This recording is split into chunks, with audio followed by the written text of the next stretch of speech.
Nak kahwin lagi setahun, semua kos kahwin akan naik 8%. Ya, betul. SST naik, maknanya catering naik, pelamin naik, door gift naik, muar naik, sewa dewan pun naik. Kalau majlis perlukan 30,000, maksudnya kos dah jadi 32,400. Duit yang awak tengah kumpul sekarang, lepas 1 Julai nilainya makin susut. Dan benda ni bukan sekali. Setiap tahun ia akan semakin parah. Inflasi ni pencuri senyap. Awak simpan duit dalam akaun biasa, nilainya makin turun. Tapi kalau awak simpan dalam tok emas, awak lindungi nilai simpanan tu. Harga emas naik ikut masa, tak kena telan dengan cukai. Dan ianya tak reput dimakan waktu. Bayangkan awak dah simpan 10,000 sejak setahun lepas. Kalau awak biar dalam bank, kuasa beli dah susut 8% tahun ni. Tapi kalau awak simpan dalam emas, dah naik 20-30%. Bezanya, satu tu belanja kahwin, satu lagi awak lindung belanja kahwin tu.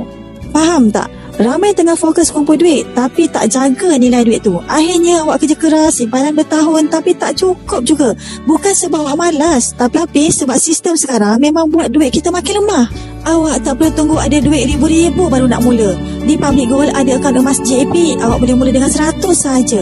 Ajak pasangan awak menabung bersama-sama. Yang ada cuma emas fizikal yang akan lindungi nilai simpanan belanja kahwin awak tu. PM saya kalau awak betul-betul ready nak lindung simpanan awak tak nak rugi, cepat-cepat klik pautan di bio ataupun caption. Kita mula sekarang.